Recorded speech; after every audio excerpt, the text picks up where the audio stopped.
So it's a matter of sitting through the fear, sitting through the discomfort, trusting, believing in yourself, knowing that this will work out.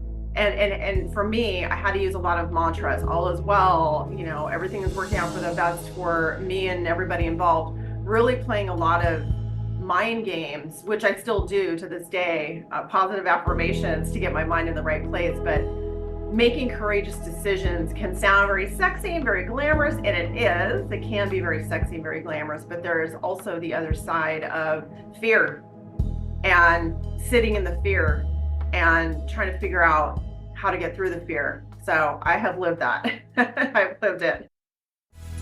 Welcome to The Courage Effect. I'm Suzanne Weller, and this is a show about growth and unleashing what's possible. You'll hear inspiring stories about what courage looks like, how we navigate what's getting in our way, and the opportunities that surface when we choose courage over comfort. Let's get started.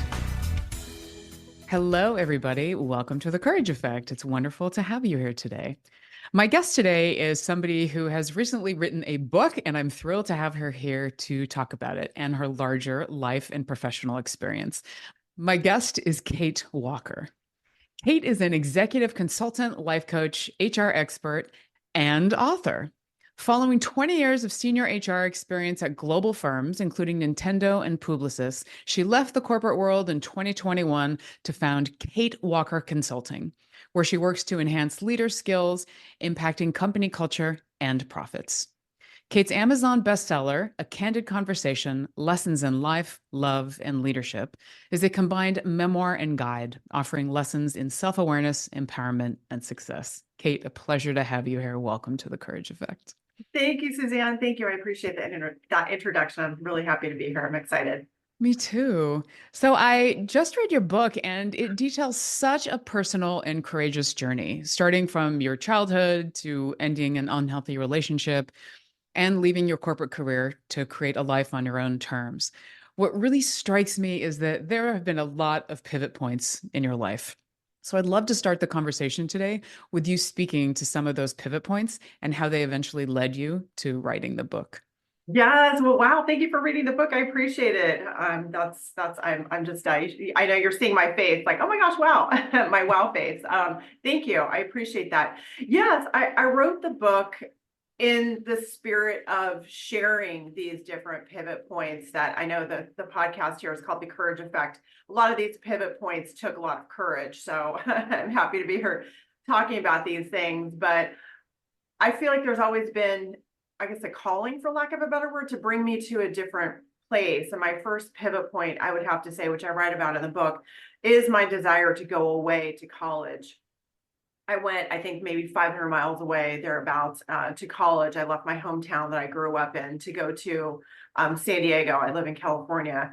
And that felt like a very exciting change, a very exciting pivot point, an exciting new chapter for me based on some things that had happened in high school and just growing up. I was ready to see something new, see new people, meet new people, and to a degree, reinvent myself. It's like, how can I get to a how can I be my authentic self or the best version of myself in a different environment? So that's what led me to go to San Diego and to go out of the area for college. And it really was a great pivotal point for me. I met some incredible people that are still friends today. I had an exceptional academic experience, which I didn't really have in high school. So really pursued a degree that felt really interesting to me, which was communication, actually. And that was the definitely one of the biggest pivot points so far in my life was that the desire to go to college, go away to college. That's great. It also strikes me as that when you're talking about growing up as a girl and sort of the different phases that you go through, Yeah. right? And wanting to like starting off with being more of the good girl and then transitioning a little bit. Yes. How was that for you when you went to college? Was there like an identity shift in that pivot? I think there was, like you talked about, I was a rule follower in my earliest days, definitely a people pleaser, really going with the flow, trying to always be just, blending in and all of that. And then as I write about in the book, there came a point in time where I got mad. I got really mad in my teenage years. I got mad at, school. I got mad at friends. I was mad at my parents. I was mad at a lot of different things. And that was pretty unfortunate energy to live in all the time, being angry all the time.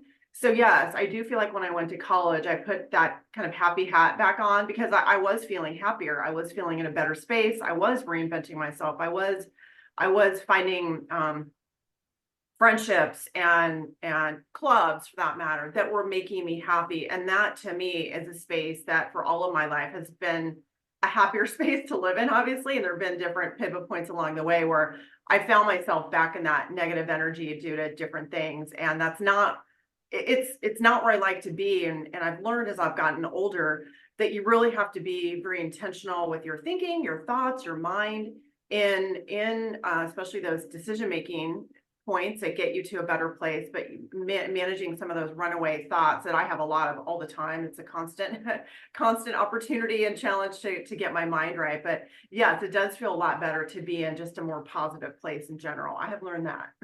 Yeah, undoubtedly. Well, and I'd love for you to transition a little bit to ending your relationship because that was Yeah. obviously massively transformational in your Oh life. gosh. Yeah. So in my mid-20s, I met a guy and really was interested in him, despite the yellow flags and red flags, which I write about in the book. But I was so I so desired to be in a relationship that I let those flags, I ignored them. And obviously hindsight is 2020, but really wanted to be in this relationship very, very badly. And this person was obviously, well, not obviously, but became a very good friend over the years. And we decided to get married. And then we decided to have two children. And raising young children is hard. It's hard work. It's very challenging, and the toddler energy and the baby energy, and not knowing what to do or how to do it. You're trying to find books that will help you. So they were some very, very challenging times. And then moving into a fixer-upper house, that was a whole other that was a whole other challenge. And life became very difficult, very difficult. It became difficult to have basic conversations. What do you want for dinner? That became a very challenging conversation. It became really, really hard. And I was in a very dark place, which I write about in the book. I was in a really, really hard place that was just the depths of despair and sadness, especially knowing how unhappy I was in the relationship, but having two young children. Mm. That's what I had to really reconcile. It's like, I know this isn't right. This is going in a not good direction. And I'm very unhappy, but I have these two children and now they're going to come from a broken home. That's what this is? That's where my life has gone. And that was very, very sad to me as well, which I write about in the book. So it was a mutual decision. I'm not going to say I made it alone. It was my then husband at the time and I having a lot of very deep conversations about the future. And it was a mutual decision to part ways, but I took more initiative in filing for divorce and moving out. And that was the hardest decision I've ever made. That was by far the hardest decision I've ever made because again, it was not only about me, but I had two children to worry about as well. That was really, really difficult, but I made it through. I lived to tell the tale. So, it can go from a very sad, unfortunate place to getting out the other side. So I have gotten out to the other side. Yeah, undoubtedly. And what really struck me too is that you've cultivated such strong relationships with your kids. Oh, yes. Thank goodness for that. Yes. In fact, you and I were talking before we started recording, and it was my younger son's birthday over the weekend, and my older son, who's away at college, flew up to help us celebrate. And I told them as we were sitting together, I said, "This feels so good. I'm so blessed. I'm so lucky that we're friends. We like each other. We have fun together." So that is something that has been also very intentional for me in raising them is being a parent, but also trying to establish nice relationships with them where we enjoy each other. So I feel super lucky about my boys and I being really close and liking each other, appreciating each other. That's great. What's their response to been sorry. What has their response been to your book? Well, it's interesting because when I was writing the book, I really had my head down. I was very focused on trying to see if I could even do this. It's a gigantic project, writing a book. It's a gigantic project. And I had my head down. I was dedicating weekends to writing the book. So I was in my own world and I was not telling anyone really that I was writing a book, except for the publisher I worked with. So, because I just wanted to see, can I do this? Can I get this thing done? Can I get it over the finish line? So it was a very deeply personal challenge, and they knew I was writing the book. They saw me at the typewriter, at the keyboard, typing and writing and sharing some different things about what I was writing. So they have not read the book, although I want them to. They just haven't put it into their schedules. Yeah. But yeah, I want them to read the book. I've had someone tell me like this is a great kind of historical document. I don't know what you'd want to call it, but this is information that will be good for them to know. So ultimately, they are proud of me for completing this project, getting it done, getting it published. So that's where they are now. Is they're proud of me. But I hope they'll read it when they get the chance. That's beautiful. I also love that it's you telling your own story. It is very much so. Yes, the book originated from a lot of journals that I had kept over the years. And when I was thinking about a book and writing, where am I going to get the material? Okay, I have some pre-written material in the journals, and literally like a stack of journals I would go through and pull out what could be relevant for the book. So it was quite an undertaking, but yes, yes, after about 18 months of writing and editing and all of that, it got done. So it is, yeah, I'm proud of it. And I know some people can write books faster, but for me, I just felt like I needed to go at a pace that felt good for me, and wanted to read it and reread it and edit it so that the story not only told my story, but I really wanted it to be in service to other people Yeah. who could be going through some of the things that I went through. And some of the things that I went through, especially in my relationship, I couldn't find a book or a resource that really spoke to me to what I was going through. And I did have therapists and coaches at the time, but I couldn't find a book with the stories. So I also was hoping this book could be some stories in my lessons, so that someone else perhaps didn't have to feel like they were walking alone. It's like, oh, she went through it. I'm going through these things. Maybe maybe there's some nuggets of wisdom or information in the book that could help. So that's really, I couldn't write a book about me and just, it had to be about someone else at the end of the day. It's a book to help someone else. Well, and I definitely felt that in reading it. It's also, I mean, I love that you have the prompts, the different places throughout, and it is very much of a guide. I mean, it feels Thank you. I'm walking beside you as I'm Oh, reading it. thank you. I appreciate that. Yeah, I appreciate that. Thank you. Yeah. Well, and it's nice to have something, as you said, that is a resource for other people that are going through similar circumstances, because there's all these theories and mindsets. I mean, we're both coaches, so we can speak to this. But when you're putting them into practice, that's the hard part. It is the hard part. That is like that's it right there, is putting it into practice. We can read the books, we can listen to the podcast, we can do the journaling, but then there comes a point where we have to take some action, or we don't have to take the action, but we can choose to take the action. So hopefully in a book like this or other podcasts like this, people can find that inspiration and that courage to dip in and take a small step, or take a medium step, take a step that feels right for them at the right time. Yeah. Well, brava. Brava.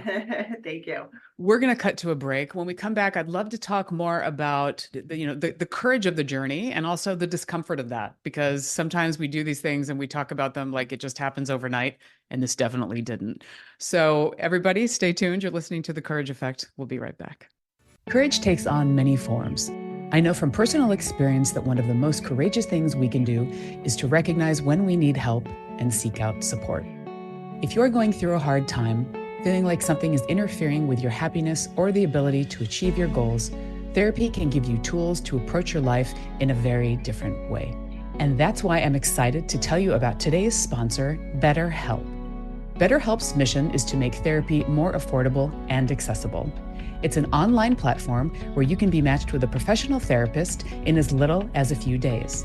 For more information and to get matched with a therapist, go to BetterHelp, that's HELP.com/courage. Visiting this link both supports this show and gets you 10% off your first month of BetterHelp. So if you're struggling, consider online therapy with BetterHelp. Easy on the ears, good for the soul. Alternative Talk 1150. Welcome back to The Courage Effect. This is Suzanne, and I am in conversation with Kate Walker. So Kate and I are talking about her book, A Candid Conversation, Lessons in Life, Love, and Leadership.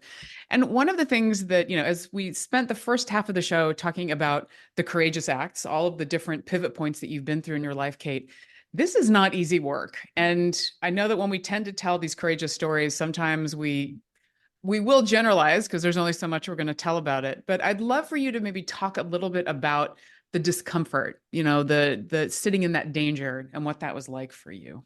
Yes, that is such a great question. And I'm thinking of my decision to quit my corporate job in April 2021, which felt like the right decision to make. And I'd made all my lists, my pros and cons, and what I have to do to prepare, and all these different things. I had a coach, and then you do it, and it feels insane. It feels insane. And I believe one of the quotes I have in my book, or something I mentioned in my book, is leap and the net will appear. And I did think a lot about that quote as I was getting ready to quit. It's like, you know what, you want to go in a bit of a direction, you have to leap. And I'm going to cross my fingers. I hope that net is there, because here I go. And after quitting that job, and I had an idea of what I wanted to do, but I hadn't done a ton of preparation when I was in my corporate job, because one thing is that we were discouraged from having second jobs or from moonlighting. It was really all about the company and the company business, which I understand. So Yeah. I prepared the business a little bit, but I couldn't prepare it all the way. I knew I had to, just for my own personal integrity and all that, I knew I had to leave before I could really get the business up and going.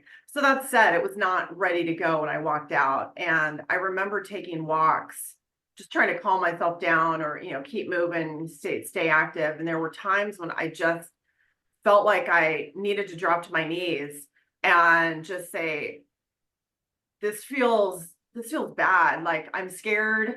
I'm freaking out. I don't exactly know where this is going. I have 2 kids. One is about to go to college in a couple of months. Like, how's this going to work?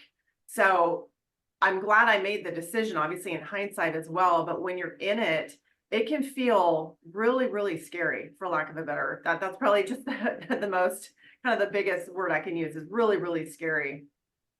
So it's a matter of sitting through the fear, sitting through the discomfort, trusting, believing in yourself, knowing that this will work out.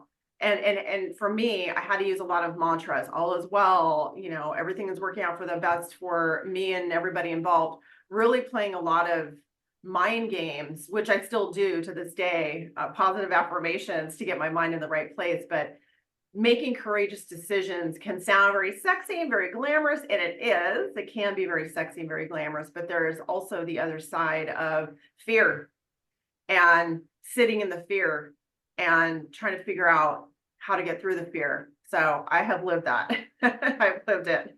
Yes, I have too. Yes. And one of my mantras was, you got this. I love that one. Yes. Yes. So basic, right? I mean, or like trust myself, like just these things. Cause I would imagine for you too, April 2021, I mean, that's pandemic time. So that must have been a little erratic It was as well. pandemic time. Oh, the Yeah. pandemic, it was still pandemic time. Yes, it was still active. As you mentioned at the start, at the kickoff, I had been working in global corporations. Really, I love my job that I was at, but during the pandemic, working in human resources, as one of the HR leaders on the team, we were working on COVID policy daily, the 8 a.m. COVID call. And after a while, it began to also solidify my decision that it's time for me to go, because I didn't want to work on COVID policy. Like, that just wasn't lighting me up also. So in analyzing my job and my decision to leave, I had to think about, well, what does light you up? What do you want to do? So there were a lot of things at the corporate job I love, but then some things that you have to do, which I know how to do, like COVID policy, building the COVID policy. That was something where I knew I wouldn't miss those meetings. So, it's weighing different things like that. But yes. Well, and as you said at the beginning of the show, your callings, really listening to your heart. Absolutely. And that's not easy to do. And I write about this in the book, but we make big decisions even in high school or maybe after high school, and make a decision, I'm going to take this job and then I'm going to marry this person.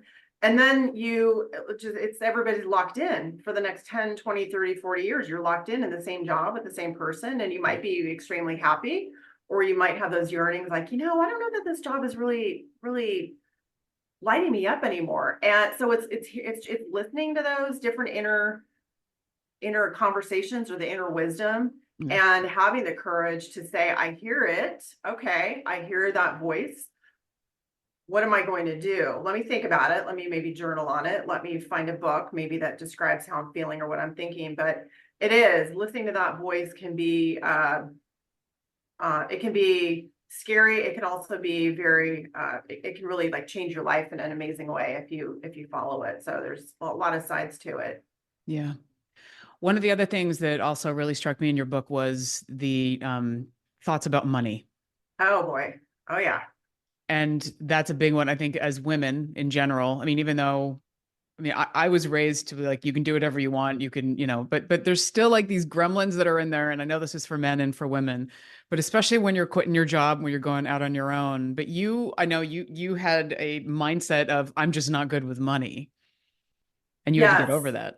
Yes, I had a lot of different mindset blocks. I grew up in a very frugal household, so that's how I was programmed. I was programmed for frugality, and I was programmed for that's too expensive.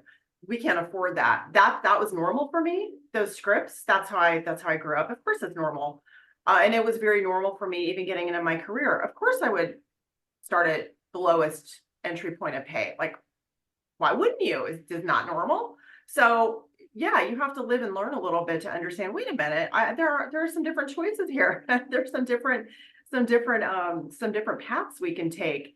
And it really, I don't think I really started to wrap my mind around money mindset until I found the book, The Secret, where it was a lot of, money comes easily and frequently. That's still a mantra or an affirmation I say today. Checks come in the mail. Those are things I learned really in The Secret, and then decided I like that. I like that way of thinking, and I have nothing to lose. I'm going to try it.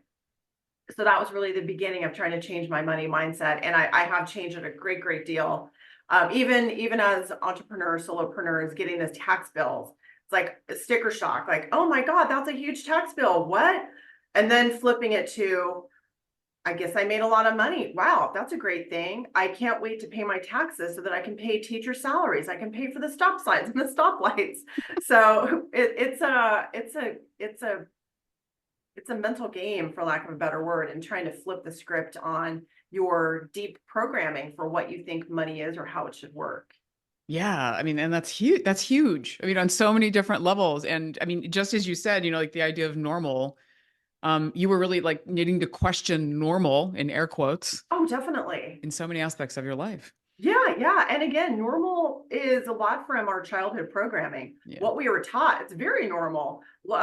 Checking price tags, that's very normal, isn't it? Well, maybe not for some people. So it's interesting to stop and ask those questions, ask what you believe and why. Is it still true? It might be still true, but maybe it's not true. Maybe there's a new truth.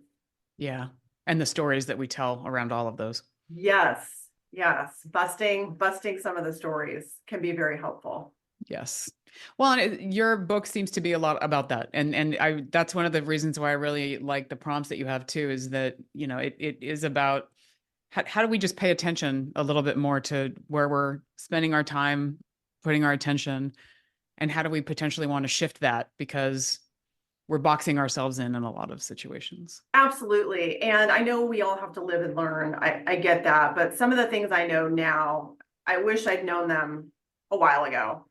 And maybe I wasn't ready to know them a while ago. I'm not sure. But again, one of the reasons I wrote the book is maybe that 20, 30 something person will find the book and see some of these lessons and learnings and do some of the journal prompts and get a little bit ahead of the game in some areas. Unlike me, I'm a little late to the party in some of the things. And I do have to say, I'm proud of myself for putting it down on paper and sharing, because it is vulnerable, it is personal, and you can open yourself up to criticism. Like, well, that's, I'm probably my own worst critic, but Kate, why are you doing this? Why are you sharing this? Like, it's very personal, or why just keep it to yourself? But again, it's like, no, let's reframe it. There are a lot of lessons in here that I hope can help someone else. So trying to get out of my own way in that regard as well. Yeah, it's beautiful. Well, and it makes me think of moving from the victim mindset to the empowered mindset. Oh, goodness, yes. Goodness, yes, yes. Even, even in my 20s, 30s, I did not see myself as a victim at all, at all. But in some ways, I was still working through that because it does take a lot of awareness to get to a place of empowerment. And I'm still learning, absolutely. But it does feel like a good place to be when you're not so much in the victim situation. Yeah. Yeah. So what does the future hold for Kate Walker? Good question. Well, I might be making another courageous leap in actually moving to a new location once my son graduates high school. Then my nest is empty, and so rewriting kind of where I live and all of those things. So that's a decision I'll probably make over the summer as to what I'm doing, where I'm going next. That feels very exciting and very scary too. I live in the Bay Area. I've been here for a long time, so I have a lot of just roots here, and some of my work is here. So geographic location will be one thing, and then really trying to continue growing the business, helping different managers and leaders in corporations get better at what they do, and tapping into helping them as well and growing the business in that way. So growing the business, launching kids to college, and maybe moving. And not a second book either. I've been asked, am I writing a second book? No, not at this time. Never say never, but probably not. I love that you're pretty definitive in that. Like, this is good. It was quite a commitment. So yes. Well, as we wrap up, I just want to share a few things that I had heard you speak about today. Callings, listening to yourself, and really, that instinct, that gut, paying attention to it. And I love that quote, leap and a net will appear. Yes, So yes. having that trust, the faith, and some of the belief that's there. And in the same process, questioning normal and how are we potentially holding ourselves back. Yes, I love that. Thank you. Yeah, Yes. thank you. So any final thoughts as we wrap today? Thank you for being here, Kate. Thank you. Well, I think courage is a really amazing thing. It takes courage to be courageous. So I would say for any of your listeners out there that are thinking about a small move or a medium move or a big move, do your lists and your pros and cons, and find the podcasts and find the books, and then make that decision that really that inner knowing, that inner wisdom is guiding you to. There's probably something there to listen to. So listen to it, try it, go for it. One last thing too, something I read about in the book is as I was considering leaving my corporate job, there was a podcast that I came upon, and the woman in the podcast talked about the 1-year experiment. And she had left a job and said, I can do anything for a year. I can try anything for a year. So let me leave this job and let me go try my own business for a year. And if it doesn't work out, I can go back. So if you are making big decisions, you can always make a different decision later if it doesn't work out. But it's pretty incredible to try it. So I encourage your listeners to give it a try and see how it goes. And I'm so supporting them. I love that, the window of experimentation. So Yes. So awesome. Kate, a pleasure to have you here. Thank you for the book. And I look forward to it being in more people's hands and getting more people empowered and courageous. Thank you. Thank you, Suzanne. Thank you. Thanks everybody for listening. Stay courageous.